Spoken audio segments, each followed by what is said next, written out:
1. Podcasters cannot quit making judgments, for that is the reason why they exist. 2. Podcasters cannot experience death, for that would bring them closer to being human. 3. Podcasters cannot feel emotion, for they are dummies.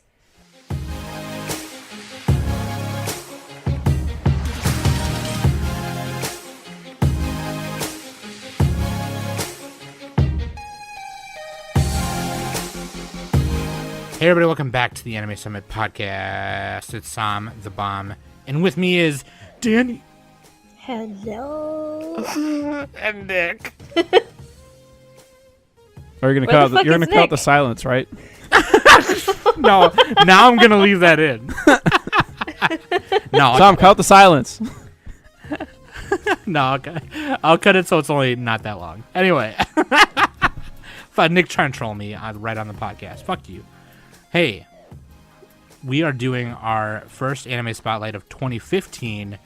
That's right. We wanted to work this. Actually, it was Nick's idea to work this one in because he was like, "No, we should really do this one." And I was like, "Fuck, I don't want to do another one." This was the original idea, and then we added Danny's idea last minute. Oh, Other way was it? around. Oh, okay. Yeah. It's the other way around. That's right. We Okay. had this on there the whole time. Yeah, Danny. Yeah, Danny. What? I've seen this already. Yeah, so have I. But Sam But hasn't. We gotta make Sam do stuff. This is I haven't seen it. That's why we were doing it. But yeah, like so, and we're not doing pretty much any more after this one because we started being a podcast. No, we're No. I mean, in terms of anime spotlights in this year. Oh, okay. Yeah. Never mind. Don't spoil any of this. I was freaked out a little bit. No. Sam, you slut. No. So, because after this, we became a podcast in the summer of 2015. So, we're not doing any spotlights of those or on, as we've explained before with this Decade Spotlight series. And which reminds me, I need to work on my top 50 list, which I have it all typed out. But I keep badgering you guys to do that, and you're not fucking finishing them. No, damn. Well, I started moving them around. Just fucking write 50 things. I started moving them around, and that's the part I'm at right now, is the job of moving them to the proper places. That's honestly the hardest part. Like, I wrote down 100 shows, and I'm like, fuck. And now I have to narrow these down and move them around. Ripping and dipping, slipping and tripping. I don't know how to rank mine anymore. It's all arbitrary. I want to go by Birds and genre bees, now. Flowers in the trees is what It's I'm like, saying. oh, this comedy is better than this drama. It's like, it's a fucking different thing. Like, That's what I'm. That's how do I even rank exactly that? the problem I'm having. You could just see. Let's just do this by category, though. We could do that. We could Planning do on the top 10s of podcast. each genre. Planning on the podcast. Planning on the hashtag. Planning on the podcast. Everyone take a shot. And if you want to take a shot, you can take a shot at Quindecim, where Death Parade takes place, or most of Death Parade takes place, which is the anime we are talking about today from 2015, winter 2015. Death Parade, dude, fucking amazing. I have not seen it. Obviously, Nick and Danny has seen it already, but this was also Nick's way of going, Sam, what are you doing? You bitch. How haven't you seen this before? Are you an idiot? Clearly I was, because I didn't watch it until now, and thank God it was on Hulu, which was amazing. And then also, we'll be talking about Death Billiards, which is the OVA one episode that the series spawned from. So we're going to do that. First of all, real quick, we're going to take a small break.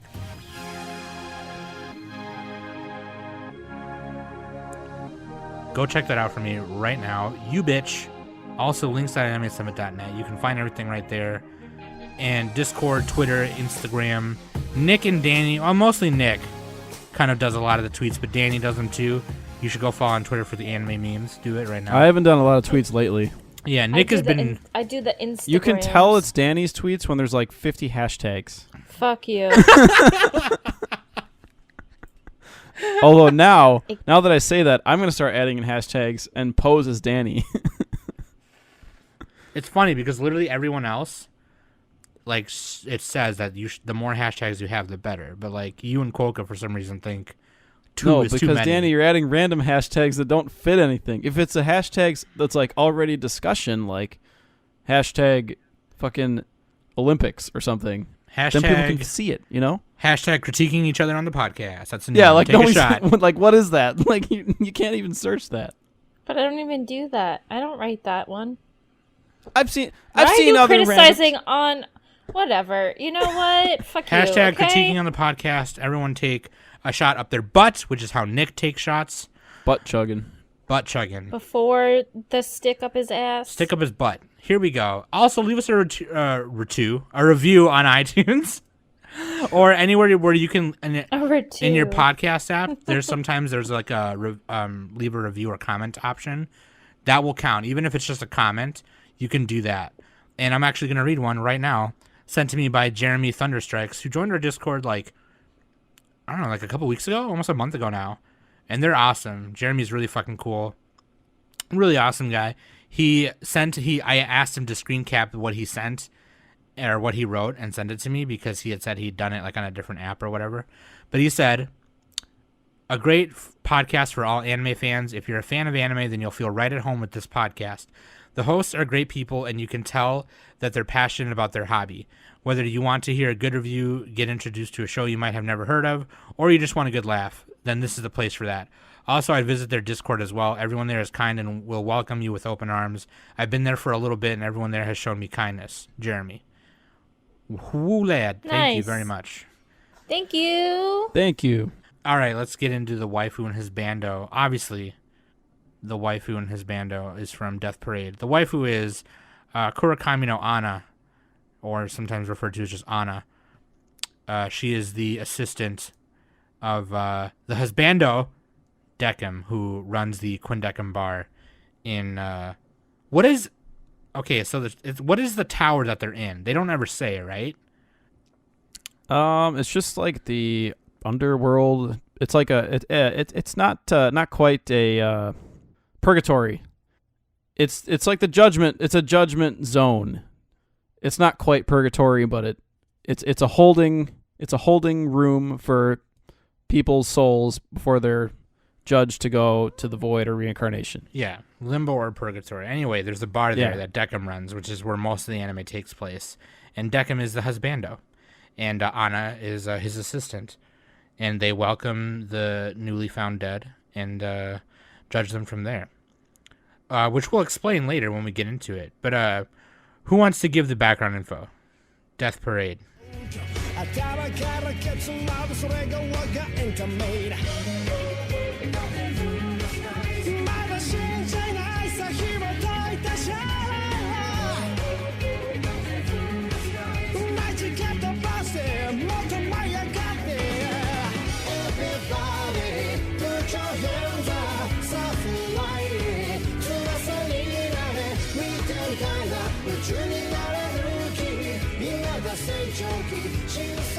So Death Parade was, as we mentioned, year 2015 by Studio Madhouse, In the directed middle by of the street. Yuzuru Tachikawa, Madhouse. who did... honestly, I fucking hate that song. Every time you guys sing that, it fucking pisses me off.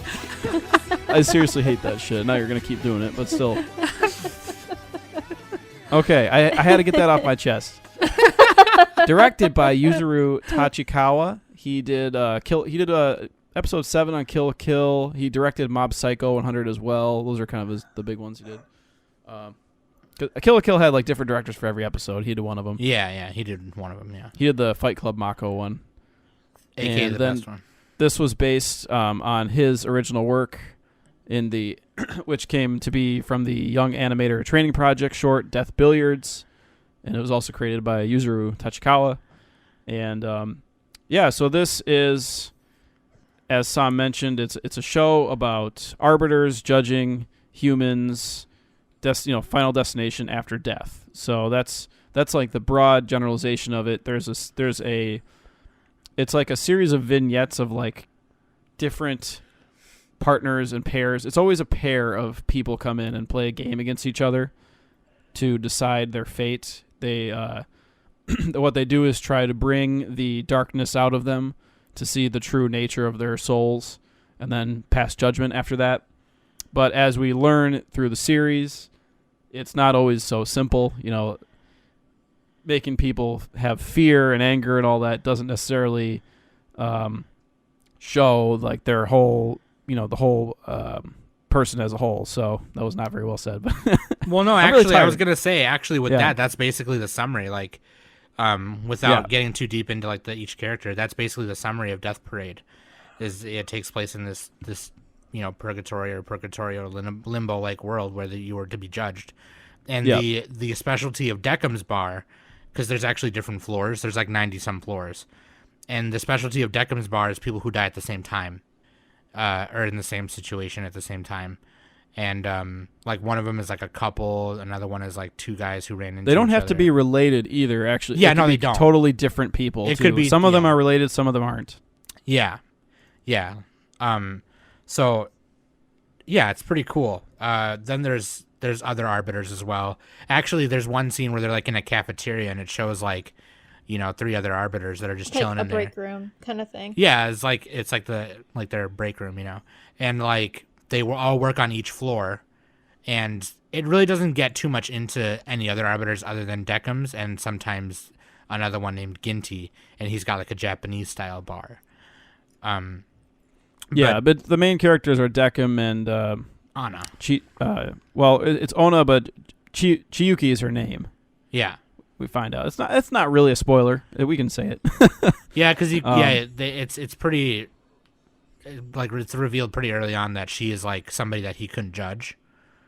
So like they extended her limbo period for 3 months, and in those 3 months, she gets her memory erased and assists Deckham in because it's an experiment from what's her name, the starts with an N. Miss Nona. Nona. She's experimenting to find out how that would affect best girl. How that would affect the arbiter. Right. So almost like the way the show starts off is it starts off with like, well, actually we should talk about Death Billiards, right? Because like Death Billiards, it starts off with this elevator coming down, and there's an old guy and a young guy. Guy's probably, I think he said he was 30 years old. It's always the 2 elevators. That's the entrance to Deckham's bar. It's 2 elevators. Yeah, and you get that elevator ding. So the old man and this guy walks out. They get to Deckham's bar, and he basically tells them, he always asks them, do you remember what you were doing before you got here, or the means in which you got here? And they always say, no, last thing I remember was XYZ, and then I was here. And then if they say that they don't remember, then he's like, okay, good. Now what I'm going to tell you is you're going to play a game. You have to stake your lives on the game, and I cannot say what the outcome is going to be if you win or lose. And you cannot leave here until the game is over. So then they're just like, all of a sudden, obviously they're like, what the fuck? Like, you know what I mean? And almost always they are coerced into playing because they feel like they have no other choice. And they play, in Death Billiards, they play pool, except instead of having stripes and solids, they have blue and red balls, and each ball has like a picture of an organ. So that one has eyes, one has the heart, lungs, brain. And the 8 ball is actually a black ball that has like the infinity symbol, so it looks like 8, but it also looks like it's the infinity symbol. And the through like situations and memories being, them remembering certain things as they're playing, the young guy wins, and he thinks he's gonna die if he like sinks the brain and the heart balls. So he like ends up fighting the old guy and knocking him out and all this shit. And then by the time the game is over, they realize that they are already dead. And Deckham says, yeah, no, like that already happened. What you're doing now is you're playing a game, and now I'm going to judge you on whether you go to this or this. And he's like, tell me where I'm going. And he's like, I can't. I'm not going to tell you. You'll know when you get in the elevator. That's it. And without getting into too much detail, because honestly, like each time, and it sucks because I want to summarize the whole thing, but really, there's always some kind of string of events. The way that Deckham sets up the game and the way he sets up each job makes it so like you are kind of panicking. You don't know what you're doing. You don't know what's going to happen. Like obviously, like what do you do in that situation? If you were told, hey, do this or you're going to die, you're going to fucking do it. You know what I mean? Like, so like... Because of the implication. The implication, yes. So they set up these kind of things to make them think like that they're alive and that they're going to die when really they're already dead. So like... They also get hints on like terms of events that led up to them dying. Yeah. So If they like hit if they like hit the ball into the pocket. the hole and stuff, depending on who it is. Right. So like, and something that they don't explain in Death Billiards, which is I think is fine because it's an OVA, right? Like, I mean, it was made to capture the attention of the Young Animator Training Project. In the series, they explain that Decim is loaded with the memories, an edited version of the memories of the people who come to his bar. So he's kind of able to like plant those into the games and then make them play the game. And every time they make a score or whatever have you in whatever they're playing, they suddenly remember it all the way up until towards the end of the game or right after the game. They remember how they died. So then it's like, that's through their action and their decisions and what they say and what they do as they're playing the game, knowing what they know, that is how he decides which one is going into the void and which one is going to be reincarnated back into life. And sometimes they both get reincarnated. Sometimes they both go into the void. It's not always one or the other. In Death Billiards and in the first episode, they kind of make it seem like that's the case. But it's not.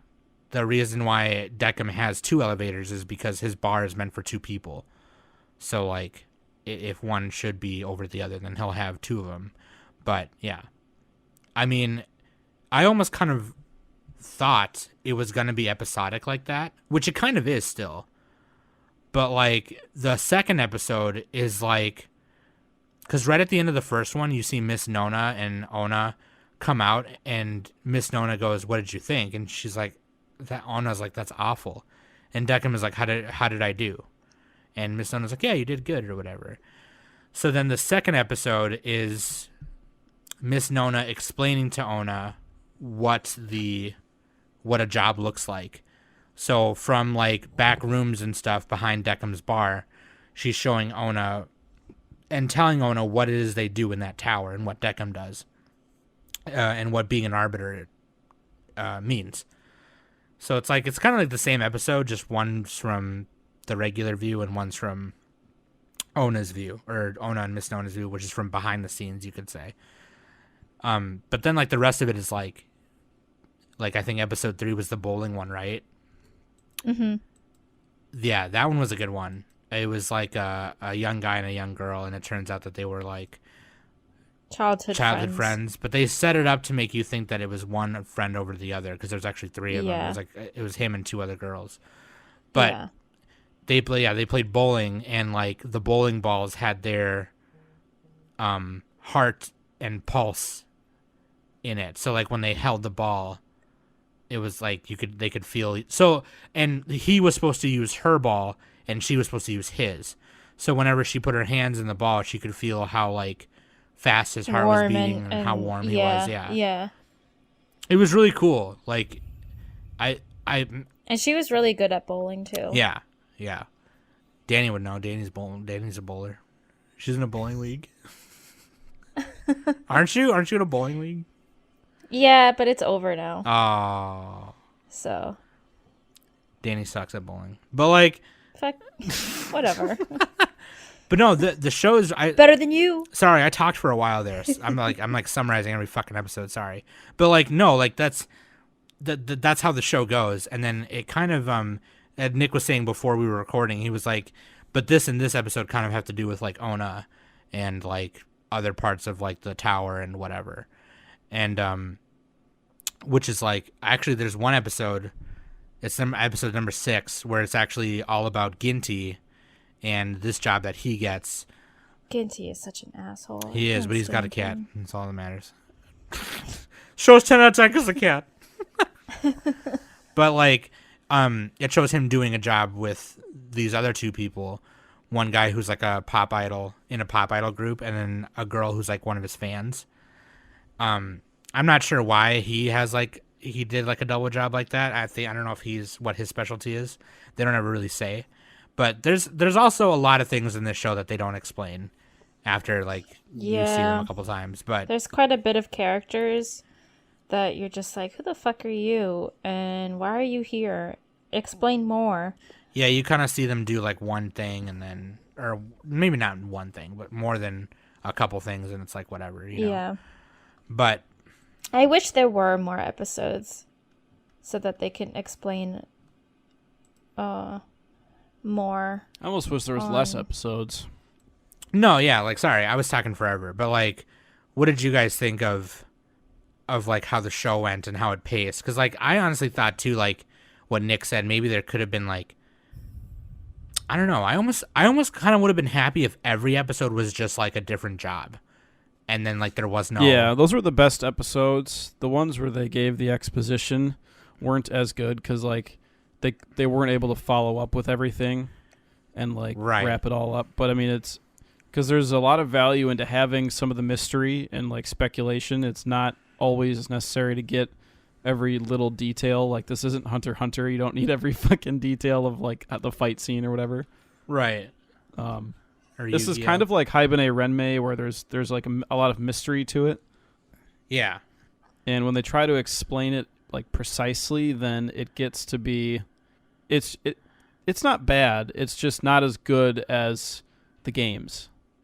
Like it's kind of noticeable, but yeah.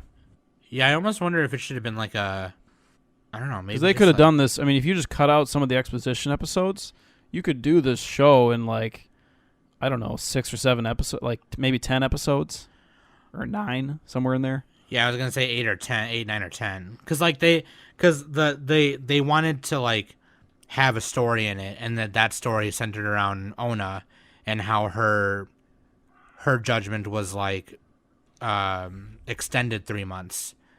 Yeah, and then the other girl too, the Idol fan, she had like she had a mini arc as well. And her arc I didn't mind either. It's just when they went into the Arbiters stories, or not stories, but like kind of the Arbiters just hanging out, which is fine. It wasn't that bad. It was just like it's just not as high of a peak. You hated it. It's not as high of a peak. Don't sugarcoat as the anything. Games. No, you the games, fucking hated it. The games were where it's at. You hated it. No, I didn't hate it at all. I'm honest, unlike you guys. I will say that my favorite anime is Evangelion, even though Sam won't. My favorite anime is Evangelion. So you hesitated there. You hesitated. I didn't hesitate. We all know it's fucking Digimon or something. Just say it. I'm not gonna be mad. You can pick a different show. Okay. Anyway, my favorite anime is Evangelion. But no, I agree. Because I almost thought that was going to be the case. If you're a person who likes plot and like seeing how things fit together in a puzzle piece, then you're not going to like the show very much. I mean, you'll like it a little bit, but like, you know, if you're one of those people, then you'll have some issues. But other than that, like that's not what the show is really about. It's about the emotions, really. Yeah, it's kind of about like there's a lot of themes involved, and I think a lot of it is like so like they kind of like, and they say it kind of early on. This is not really a spoiler. I don't know if we're gonna spoil, but like the arbiters are not like we can do like a spoiler section maybe. Okay, sure. I would say that maybe we should do that now. Spoilerinos right here. Should I put a air horn sound right here? Put like the no. Put like the put a sound from the show, like the elevator or something. Throw in the elevator. Right here. Right here. Spoiler section. Ding. Okay, so like welcome to the spoiler bar. Welcome to what's the Latin word for spoiler? Anyway. Queen Spoilersome. Queen Spoiler dim sum. Because that's Quindecim. That's 15. That's what his name means or something. They're all based on like different mythology or something. Yeah, Quindecim is Latin for 15, and he's on the 15th floor. The fates from Roman mythology. Yeah. And but anyway, so like you kind of figure out that the arbiters are not real. They're just dummies, and they're created with a multitude of souls. From the souls from the void, the damned. Yeah. I don't know if it's damned because this is the question because apparently I'm not an expert. Save it for the theology podcast. But if you go to the void in like is it Indian Buddhism? where like apparently that's what you want. Like people get reincarnated a certain number of times until they achieve enlightenment, and then they reach the void, or a different word for it. Nirvana. Right? Nirvana, right? Yeah, but Nirvana. The void is like slightly different, so this is like a different version of Buddhism apparently in Japan. Nirvana is like it's like a plane of emptiness. You don't need anything, or you don't need to do anything. You're just sitting there in bliss. But yeah, like do you think Nirvana smells like Teen Spirit though? Yes. Okay. Oh boy. No, shut up. That was a good one. A little bit of a low-hanging fruit. Fucking Danny in the background. Oh my god. Do you think Chuki's heart is in a heart-shaped box?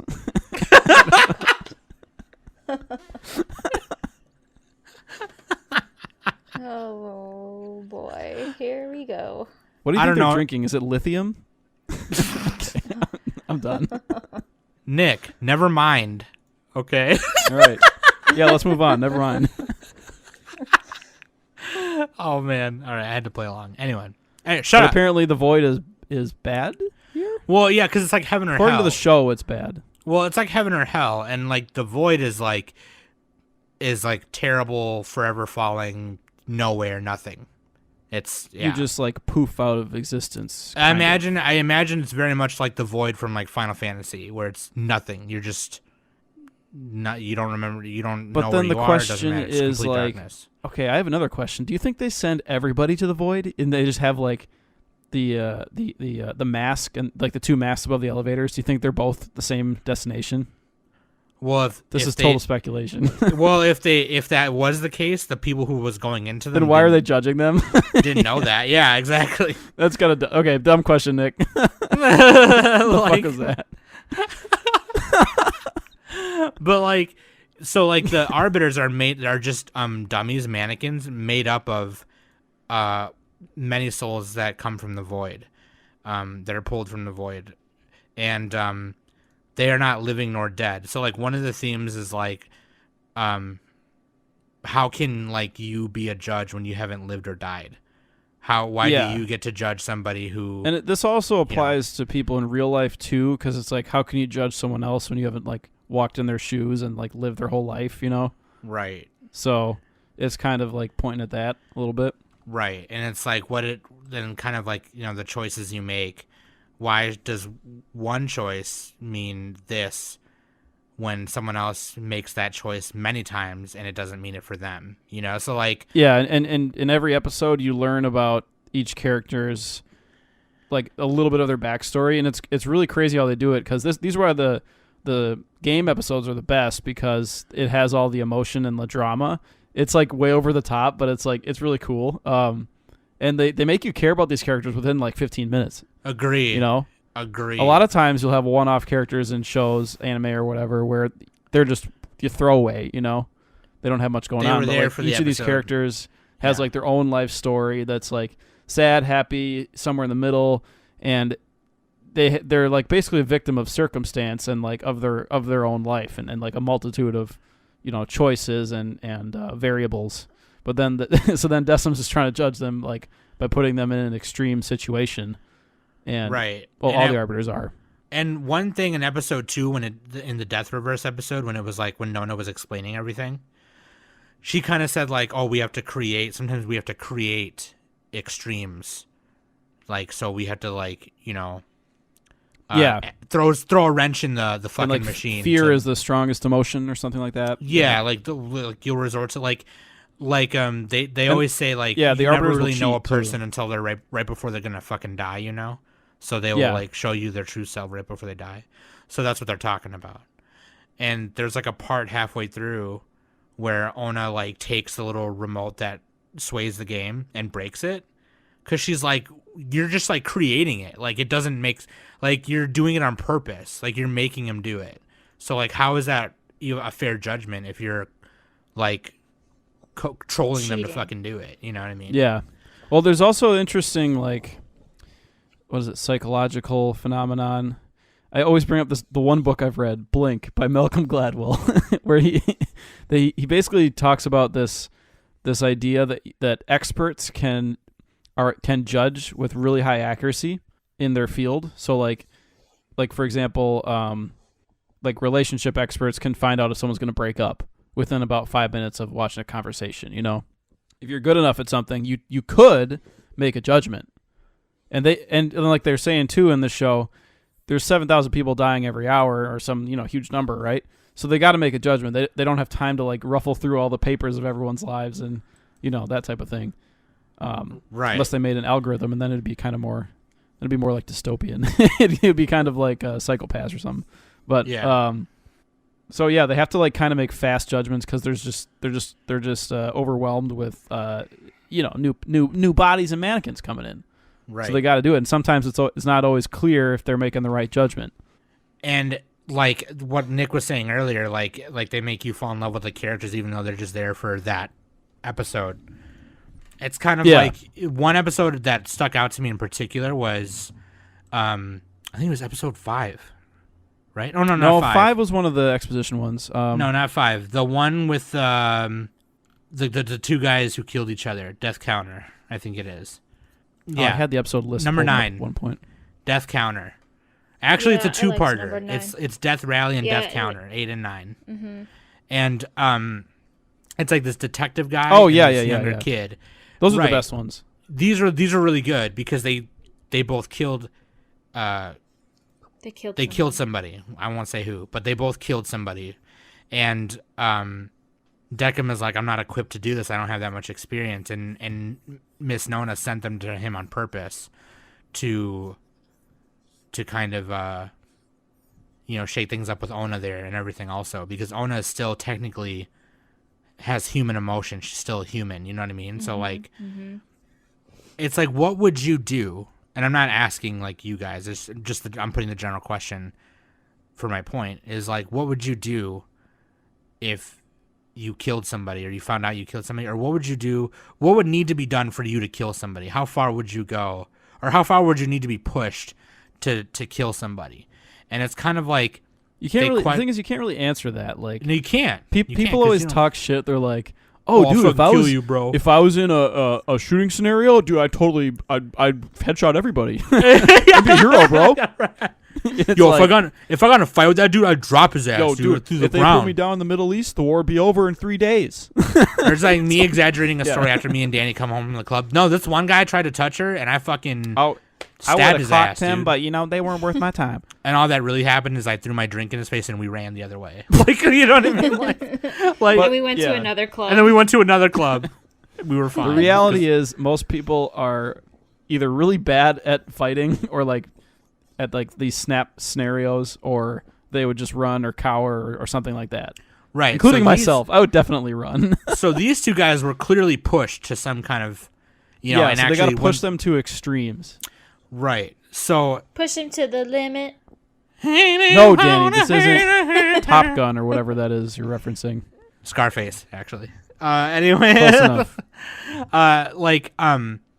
Those episodes are really good, right? Because they kind of was like, like when they came through the elevator, it was just kind of like, oh, here's two guys who killed each other or who killed somebody, and it was just like, okay, but what was the situation? Like, what happened, right? And it kind of teaches you about nuance and why that's important, because like treating every situation with nuance is important, right? If you see me punch Nick in 2 different scenarios and then him only punch me back in one, then it's like, who do you know started it? You don't know, right? Obviously it was me because I punched him first. You have to treat every situation with nuance. You can't just like be like, oh, they're a murderer, send them to the void, right? So it was like this. Well, the other thing too is like, people is are it like even that though? Is it even damning to murder somebody depending on the circumstance? Right? Like, you gotta know just because he murdered somebody doesn't mean he should be go to the void. Right. You gotta treat every situation with nuance. You gotta look at the situation. Like, if me and Danny were standing on opposite sides of the number 6, she could see it as a 9. I could see it as a 6, and it doesn't mean that one. Whoa, that we're dude, both you're right, blowing my mind. Or a point of. It doesn't mean like point of view, like, oh, but from Danny's point of view, she's right, and for Sam's, she's right. From my point of view, the Jedi are evil. No, one of us is wrong and one of us is right. We have to look at the whole room to see the orientation of the room to give us more information on which way is the right way. It can't. Yeah, but what if we there's a can't be demon both be playing right. drums in that room? What are you gonna do about that? Well, then fuck. Gotta get water bending. But no, like that's why I like that episode. Like that was, if I were to say what my favorite episodes were, it would be that. I guess I would say that's like a two-parter. the ending of that arc, that mini arc there, like the very end where it transitions into the ending theme song. We got to get the name of that song too. The opening, we'll talk about the opening and ending too. Those are fucking bangers. Yeah, you just heard the opening, but yeah, Last Theater later. by Noisy Cell. Yeah, dude, it's really and good. The opening and ending are like totally opposite styles too, because the opening is Flyers by Bradio. It's a very upbeat and like exciting, almost happy song, and you have the characters dancing around and playing games and having fun, and then the ending is just like extremely depressing. It reminds me of Another. Yeah, actually, the opening animation is cool too because you see Miss Nona for a second dancing like on a DDR machine, which I thought you were gonna see in the show, but you never see it. Like it's like not a thing. Season 2 when? Season 2 when? But yeah, sorry, Danny, we fucking talked forever. What was your favorite episode or episodes or whatever? I did like the bowling episode. I liked all of all of the game episodes. I liked. Honestly, the bowling one was actually really good. The bowling one was really good. That was episode 3, I think, right? Yeah, bowling ballad. Yeah, rolling ballad. I do like the game that they played in episode 1. Episode 1 was good too. That was a really good intro episode. It got the juices flowing right away. And like the whole analysis of like, I forgot the woman's name, but like how she lied in order for her husband to like get a chance of reincarnation. Yeah. So like, didn't she? So she like double lied, right? She lied that it was his, and then she also lied that it wasn't his or something. So that. Well, no. Wait, how did that work? It was his, but she just lied that it wasn't, and that's what I said. In reality, she didn't love him in the first place. I'm gonna have to rewatch That's that how one. She lied. She also lied because she didn't want him to think that he killed their child, even though he did. Yeah. Because he was the one who started the argument in the car, which made him go off the cliff. Yeah. Because he thought his wife was like cheating on him.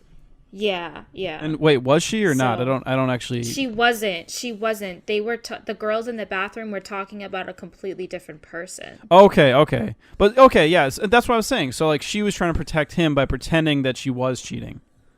Yes. Somehow. And it's like way overblown and super like it's like a soap opera, but the best kind of soap opera. It definitely is like Dude, it's fucking awesome. Like, and then it was kind of weird because you kind of like I myself, I don't know about you guys, but I myself like personally was like going back and forth like, okay, I agree with him. Actually, I agree with her. Actually, I agree with him. No, that's how it goes in like every episode. You pretty much empathize with almost every character. Right, and then they reveal a little bit more at a time every time Decim shows them a memory, and it's like. So at first when they're playing the game and they're like throwing darts, like when they hit something, it's like a flash of memory. Yeah, and also like when it hits a certain part of the board with their organ on it, they feel a stabbing pain in there, and it's like, and actually, it was if he threw it at his board, it would hurt her, and then her to his, it would hurt him, and vice versa. And like the thing is, like every couple is kind of afraid that, well, not all of them. Some of them are afraid that if they lose, they're gonna get killed or die. So they're playing to win, but they're also like care about the other person too. Like they don't want the other person to die. So it's kind of fun how, or not fun. It's interesting how the man and the woman are like, look, I don't want to hurt you. So they're trying to miss, but subconsciously they're trying to hit because they don't want to die, even though they're already dead. They don't know that yet. Well, after when they had like 2 darts left, the husband accidentally on purpose. Yeah, it was accidentally on purpose. Yeah. Hit the board. So, and then she did the same thing. So it was all like, we got some two-timing bitches right now. You two-timing bitch. It's weird though, like The arcade, like the fighting game. oh, that was good too. Yeah. I loved all of these. I would argue that all of one- them should just be reincarnated. That was I'm a another benevolent situation. That was another one where they weren't related and they actually died in separate times. Like they Yeah. were, Yeah. It was Yeah. basically like this. or at the I don't know same if the time, but guy- in separate spots, separate The situations. guy was like a NEET or something similar, and Yeah. the woman was a he TV was celebrity. like, yeah, and she had like a shit ton of kids and everything. Yeah, and so like that. she had a really horrible life. Like she was battered and like a bunch of different children by different men, and like he had a life where he just like didn't do anything. Like he didn't make his parents proud or whatever. And so it's like, Well, And he had a also stepmom. like I think his mom, like his mom and his father got a divorce, and then like he was living with his dad, and his dad met someone, and It was his stepmom. Yeah. His stepmom tried to like be a mother to him because his mom was like out of the picture. Like I don't think he ever saw his mom again and stuff, and she just wouldn't accept his stepmom as his own mother. So that's why he was like resenting her and just like being a miserable poor soul. And then he Yeah. kind of was like, he just like looked out the window and was like, okay. And then he just jumped out. Yeah. That one actually kind of hurt. yeah, dude, they Yeah, all that did, one- man. Yeah. Because and you know, you could argue the TV celebrity woman, she was abusive to her assistant, which is true. But then she was also abused. She was a victim of that too. So it's like, you know, everyone Yeah, has but some also bullshit her going fucking assistant was petty as shit and fucking killed her. on. Yeah, Like, granted. how petty. That's not really Yeah, petty. No, she- she like slapped her down. Like she was abused. The one scene, she probably did more to her too. Like if you push somebody enough, they're gonna lash out at you. So we can Yeah. assume that she was abusive to her assistant. It was very clear that she was a bitch to like probably everyone who worked under her. Because she she was a TV personality, right? And it was, Yeah, it was she had like to a make John, up for her John life. and Kate +8 situation. It was like her family and whatever. And yeah, it was very clear that she abused her assistant constantly, and she just had enough, like, and she killed her. But like, yeah, that one was a good one too, and that was the first time you see Decim hug him at the end. Right, yeah. He hugs like half of them. Doesn't he hug the first couple too? He hugs one Actually, of in them, right? Death Billiards, he does. Yeah, in Death Billiards, he does. Episode 1, I'm pretty sure he does too. I don't. No. No, I don't think so. No, he doesn't. Well, he strings The them up husband with was about- the The husband was spider well, wrap. the husband was about to like attack his wife and fucking yeah. He shoots his spider strings. Just shoot his spider strings at him. That's and, his special power. He contains him. can. They're not really spider strings. They're actually like mannequin strings, right? Yes. That's how he controls the mannequins. Yeah. So Yeah. he's like a marionette master. Marionette strings. That's right. Yeah. So let's, aside from the small details which we're quibbling about. So Danny you liked which one? I liked the first episode. I liked the bowling episode. I liked the bowling episode because it was like wholesome. Yeah. I'm trying to think. what Although I other would say that episodes there were. their deaths in the bowling episode were a little bit mundane. Like it was kind of just random, but like the way they actually died. I definitely liked the air hockey. Yeah, that's the one Sam was talking about, the double murders. Yeah. But I just honestly that one alone, I mean, I didn't really particularly care like how the people died and like how and all that kind of stuff. I just loved the camera angles that were used when they were playing air hockey. If was they're just- ever gonna Yeah, it make was an air very hockey dynamic. sports White epic. anime, they It's- should do it like that. Like, Yeah. Yeah, when Madhouse tries, they are fucking awesome. Yeah. right. I'm trying to think what other games they did. I think it was those ones, and then there's the old woman where they played Old Maid. Oh yeah, they played Old Maid. That one was really lighthearted. That was to and finish all that Ona's stuff. judgment. That had to be right after. Yeah. That was right Yeah. after the very tense murder episodes. Yes. So that was kind yes. of a good switch up. Yeah. I Even liked though- Chiyuki's episodes too, like at the end where she's ice skating. Yeah, I enjoyed her final moments of like realizing like how she died and all that kind of stuff. Yeah. And the So, the song that plays while she's skating I and did, all that. even though I'm not a fan of Ginty, the red-haired guy, Ginty. because Ginty. I did like how they were playing Twister. I thought that was pretty funny. When she was like wearing the skirt and everything, and like she bent down and her panties were exposed. That was like the and literally funniest in front of episode. Yeah. his face. And funny story So- is what's his name? Habana, the male idol that she, or Harada, that's his name. Harada, yeah. He is voiced by Mamoru Miyano, who also voices Light Yagami, which also was animated by Studio Madhouse, which was Death Note. So people say that people are speculating that this is the same universe in as. the middle of the God, shut the street fuck up! bed. Jesus Christ. I said it earlier too, and you didn't say it the first time. But okay. I don't think it's the same universe. I think it's the same universe. It's the same studio, bro. They got They literally had Light Yagami in the show. Easter egg. Yeah, but They're like, "Are you gonna switch his soul for Harada's soul?" And she's like, she couldn't. I don't remember what the decision was. But the funny part is, it's the same guy. yeah, So, the picture of the guy is clearly looks like Light. Yeah, I don't know. yeah. But like, I don't know, man. Death Note sucks. So you know that's wrong. it ain't wrong. After Light. Oh, spoilers. Okay, definitely put a spoiler like bleep on that in case people haven't seen it.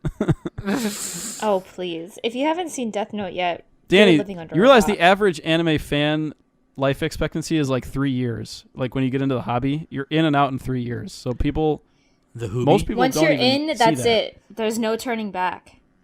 If you're not in, you're out. No, how does it go in The Sopranos? At first I was out, but then you pulled me Then back you pulled in. me back in.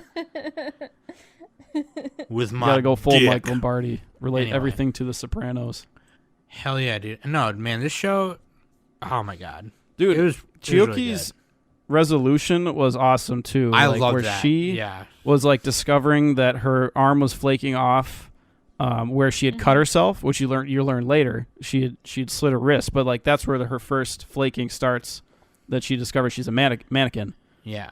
And Well, you start turning into a mannequin if you Yeah, turn into a and it mannequin when you go starts to there. the void. Yeah, it starts there, and then it also the second one is on her knee because her knee was the like impetus that caused her to get all depressed and commit suicide because she was a couldn't skate very anymore. talented She was ice a figure skater as a young, as a kid and a young adult. So she was moving on up and winning trophies and having all her friends. And then she got a bad knee injury, couldn't skate anymore, and she just like she wasn't able to find any kind of purpose. So she lost her will to live. yeah, she just didn't have any purpose and she didn't find any joy, and then she killed herself. And then like she sees how it affected her mom, and like Decim brings her down to the basically to the void, and he's like telling her, or he's like he's kind of deceiving her into like seeing what the mom is doing, how she's like praying to the shrine and like crying and blaming herself for it and everything. It's like super sad. Like this show is like really like a tearjerker, especially if you haven't seen it yet. It's deep. Yeah, This is a tearjerker. Like a lot of these episodes are really, like the episode 9, this episode. I mean, pretty much all the game episodes. I could see someone getting choked up for them. I definitely did with the bowling one, the third one, and the ending of the double murder one. But like, so like the part that Nick is describing is kind of like the resolution to the whole show, which is like Ona's fate, because originally, or Chiyuki, originally her thing was elongated, and that's why she's assisting Decim. So like the ending of the show is like her judgment. So to finish her judgment, they play old maid with the old lady, which I didn't know this until today. That old lady is actually the wife of the old man from Death Billiards. Yep. Yeah. So, but I think what's awesome about the way Nick is describing it, and how much he thinks it's awesome, is like the game episodes are like they like push out the themes really well, and then then like the story part is just like the story part, and that's supposed to kind of they're filling in the lore and stuff like that, and they're trying to, but they don't quite get all the way there. It's just not all the way. It's not the same level as the game episodes. That's why I was complaining about it. Right, but I feel even like there's a way to get that in without. I think they could have done it in a more efficient manner. Right, and so he kind of, you realize that Decim was kind of deceiving her to see what she would do, and it's also part of her judgment. And he says, you can press this button and you'll come back to life. Your memories of Quindecim will be erased, and everyone's memory of your death will be erased, and you'll go back to like right before you did it, which was 3 months ago. And which is obviously a lie. Like he can't do that. No, he can't do that. He's an arbiter on the 15th floor. He can't do that. And she decides not to press it. And dude. She tells him to press it. She tells him to press it. Oh, that's right. Yeah. So I'm wondering if he thinks that's a fail or not. I don't know. Yeah, I don't know, because she says I can't do it because somebody else is going to be suffering like my mom is. Because he tells her, in exchange for somebody else's, I can bring you back to life. And she doesn't want to do that, knowing that, because, which obviously, again, this whole thing is ruse. He just wanted to see whatever. So then Decim starts crying. Like, this is the first time you see him show human emotion. And this is kind of where the other, like, exposition parts come into play, because the whole entire show, Miss Nona, along with Oculus, the old man, who she plays, like, Galaxy Billiards with throughout the whole show, she kind of is wondering what happens if you make an arbiter with emotions. What happens if are they going to make better judgments? Are they going to be better suited to judge the living and the dead, even though they haven't lived and died themselves? And that part was kind of cool, but then like some other parts with Oculus were kind of weird. Like you didn't even know why he was there. It was really weird. They didn't really resolve that. It was kind of, that's what Nick was I'm sure that's one of the things that Nick was referring to earlier. But yeah, so like obviously Decim now has different feelings about being an arbiter, and he even brings that to Nona's attention, like in episode 10 or 9, I think. He says like, he's like, I'm questioning being an arbiter because like, how do we get to judge something we have not done?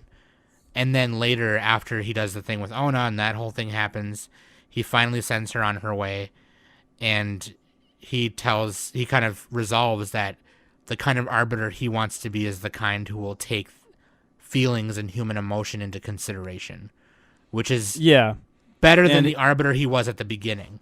What's cool is that throughout this, you start to see hints in the opening song, the Flyers by Bradio. You see like what's happening in the story, which happens in a lot of anime. A lot of anime openings spoil what happens, but you see him catching her in the marionette strings, and then her holding the Shavat dolls, which that's kind of a recurring imagery. Is the children's book that Chuki read, and that brings back her memories, and she has the dolls that her mom made her. And so at the end of the show, she is turned into a mannequin by Decim because that's his hobby. He turns like his favorite judgments into mannequins, and she's holding the dolls as she is also a doll. And it's just kind of like a fitting end. And he learns to smile, because the old woman tells them about smiling, like it's like the universal language, right? And so it's a good ending. It was kind of a perfect situation because Ona came to Decim's bar remembering how she died and remembering all of that. So he was like, fuck, what do I do? And that's what they ended up doing with her because of it. Yeah, because she was all like, aren't I supposed to be dead? And he was all like, oh, shit. Right. Like his face was just like shocked. So part of that experiment that Nona was doing with Decim also was to throw in Ona in there, someone who was still human helping an arbiter. You know what I mean? So that's kind of like what helped it a little bit. And I think, I don't know if you're supposed to think this or what. I kind of just assume so. That, okay, now that Ginty has gone through this with Mayu and Harada, which they also kind of resolve at the end. And now that, because they're halfway through the show, Ginty starts questioning it too. He's like, what do you do if you can't judge somebody? But yeah, at the end, like I said earlier, at the end, now Decim is a better arbiter than he was at the beginning. And it was just kind of like, damn.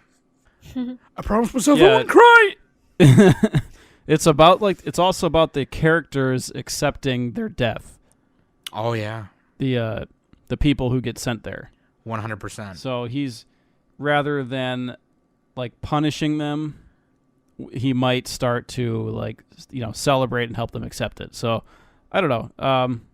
That was just kind of a interesting character development. You know what? Now that we're talking about it, we've been talking about it for this past hour, I fucking kind of love this show more now than when I finished it. Like, that's what I'm saying, dude. God damn it, dude. It's so fucking good. Like, oh, yeah, the first thing you wrote on the show sheet was, "This show sucks." Yeah, I saw that. I'm like, oh no. If someone actually wait. hates this show, I'm going to have some words. No. You have to understand. Shut up. No. Sam, you shoulda like acted like throughout this whole entire episode. That I like hated it. Yeah, what was the point with Nona? She was short, stupid. Like, no, like you have to understand that Nick makes the show sheet like for the next week's thing like right away. So I just went in there and was like, the show sucks, and I left it. But like, yeah, no, that was before I even started watching it. But no, like I fucking dude, if this isn't on your top 50 of the decade, then what the fuck's wrong with you? Seriously. Are you telling me or telling them? I'm telling everybody. No, honestly, I agree. Like, this has to be. It's going to be on mine. I'm telling you right now. This is a great show. So, it's a great soap opera melodrama. It's fucking awesome. Yeah. Right, but there's still like it's not super melodramatic to the point where you're just like, oh my god, and roll your eyes. You know what I mean? Like it's yeah. Good. But I mean, melodrama can be good if you go way over the top, like in a way, and they do at times, but not the whole time. Yeah, that makes sense. It was it was perfect. I guess it's more drama than that. It's not quite melodrama. I thought it was perfect. I thought it was great. Yeah, for sure. So, what are we giving? Do you want to give scores right now, or do you want to talk about the? Oh man, actually, we should talk about the. Or Nick already kind of hit on the OP and ED. Like the songs are really good. Yeah, and dude. If these aren't in your top 50 of the decade for OP and ED, yeah, 50. Dude, these aren't. If Flyers isn't like in your top 10 OPs, then actually there's a lot of good OPs. So I could see it's totally subjective too. But like, right, yeah, right. Like this is to me, this is like an iconic OP. Like. This is going to stand the test of time. You know what I mean? Oh yeah. Super catchy. The animation is amazing. Like it immediately hooks you in. It's fucking awesome. This is going to be one of those shows like by the time it turns 10 years old, people are going to be like, Death Parade's 10 years old today. Fuck yeah. You know what I mean? Like it's I don't know. That's just my opinion. This show's going to last. Yeah, I definitely do think that for sure. Like it's not going to be dated at all. So, like, and also... it's animated really well. It's also animated, yeah. The animation was phenomenal. Madhouse, because sometimes Madhouse has, like, some middle-of-the-road animation, but... Because they're a big studio. They have, like... middle of the street. They have a lot of, like, projects going on, and this is one of them that they put a lot of effort into. This, and, like, Parasite actually aired at a similar time frame as Death Parade, and they both have really good animations. Right. That's right. And I think very similar character designs, too. I still have yet to see Parasite. Danny, what the fuck? Danny, honestly, you're the new Danny, Sam you need right to get now. the job. How have you not seen that? Yeah. I don't know. I just haven't seen it. God, Danny, you have such shit taste. Get a hobby. Get a hobby, Danny. Wow. I do have a hobby. This podcast. All right. Well, get a better hobby. We'll get a better hobby. and even the music throughout the show is good too. The soundtrack is awesome. You had very like subtle violin in the background, like when I love that piano song they played. I don't know the name of it. Yeah, when it would do like the next episode thing, like it would just like a. And like during dramatic moments when Chuki's ice skating and it's like really like somber but yet hopeful. Should have Shazammed it. Oh, I should have actually. Also, this is one of those shows where after the song, the ending song plays, there's a little bit more episode and then does like a next episode thing. Yeah, this one you really need to pay attention to the after ED clips. They're usually like 20 seconds long or so. Yeah. But yeah, no, for sure. God, dude. everything was really pretty good. Other than a So few was minor the cinematography. the cinematography. Yeah, the cinematography. Other than the few like unresolved little things that were actually kind of not that big of a deal, but kind of like noticeable still. Yeah, a little bit of the exposition. A little could bit of have the been handled exposition. a little bit better, maybe. Honestly, you could just see the whole show maybe could have just used a little bit more tightening up, but like, yeah, I still love it. but this is an original too. Like, gotta keep yeah. that in mind. Yeah, it's not based. It's only based on that. So it's going to be a little bit messy, or it might be a little bit messy. Yeah. But And I mean, But not too messy Yeah. enough to yeah, have some. the like, guy who did it. This was his first thing he did all the way through. He directed it, storyboarded, script, original creator, everything. So like, he made Death Billiards for the Young Animator Project, and then they were like, Dunions. That's amazing. Let's do it. You know what I mean? So, yeah. And also, yeah, watch Death Billiards also. Like, it's pretty fucking awesome. I love it. yeah, it's on par with the rest of the show. Yeah, it definitely is. Oh my God. Yeah, and that one we didn't really talk about the episode much on that one, but like the old man was a little sly in that one. It was kind of a he acted all innocent, but he like wasn't necessarily innocent. Yeah, he's like, I'm an old man. Huh? Yeah, But I'm an old man. Respect me. Respect my authority. I haven't played billiards in such a long time. But yeah, no, like, oh my God, dude. Okay, let's do it right now. What are we scoring it?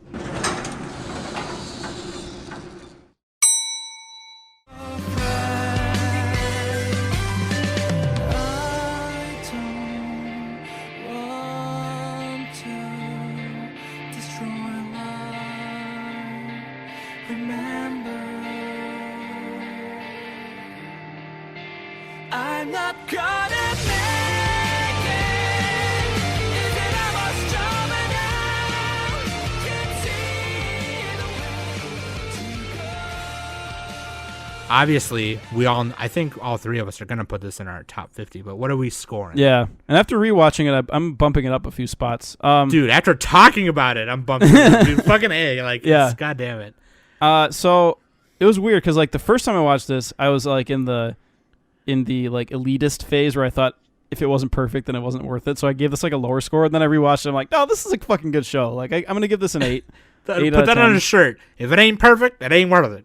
Yeah. And like an 8 for me is very good. That I only give like maybe 10% of shows that, or maybe less actually. Yeah. 8 out of what? 8 Out of 10. what? No, like. Oh, Like- 8 puppet strings out of 10. Marionette strings? Yes. Okay. So the first time I watched this, I actually watched it dub.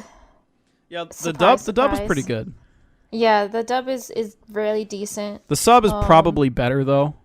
The second time, my rewatch, I watched it on Hulu, and there's only the sub on Hulu. Yeah, so the sub is really, really good. I would recommend starting yeah. there, but either way. pick your poison. But I gave it an 8 out of martini glasses. Wait, 8 out of martini? That doesn't make sense, Danny. 8 martini glasses. Oh, good. Okay. Mine's kind of similar to Danny's. I give it 8 memento moris out of 10 memento moris. Ooh, memento. I think that might have been the Moris. name of the song. Something That was like the name. No, That was the that's name of the the. name of the drink. That was the Oh, that name was of the the drink. drink and the name of the last episode, I believe. I don't know. We all gave it the same score.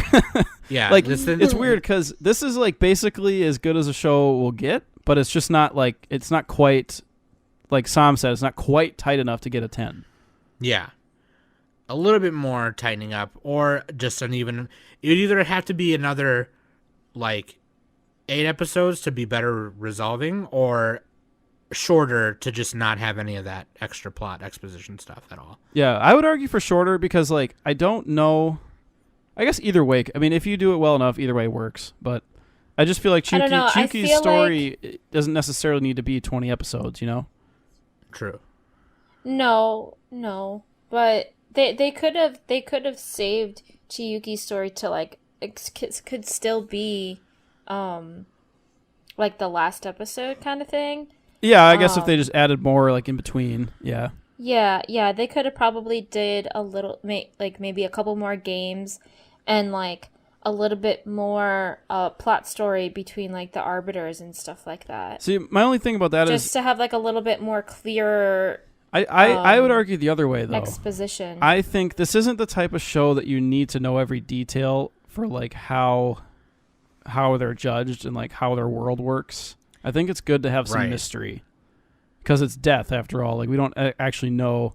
If you get too much into the nitty gritty, then it just becomes like this sci-fi thing that's just like too much. I mean, anything could work if they did it well enough. I would watch it. Maybe I'm wrong, with that, though, because I like I said, I don't know that I could write something like that if that makes sense. Right, because even like I said earlier, like I thought the anime legit was just gonna be like the games the whole time, and then like the last 2 episodes are gonna be like Chiyuki's like thing where she's like, okay, so what happens now, and then he like sends her off, and it's like whatever, you know. But I think if they would have like weaved them in during the games, like you know, the exposition could be weaved in during a game, you know, like instead of having one whole episode this and one episode that.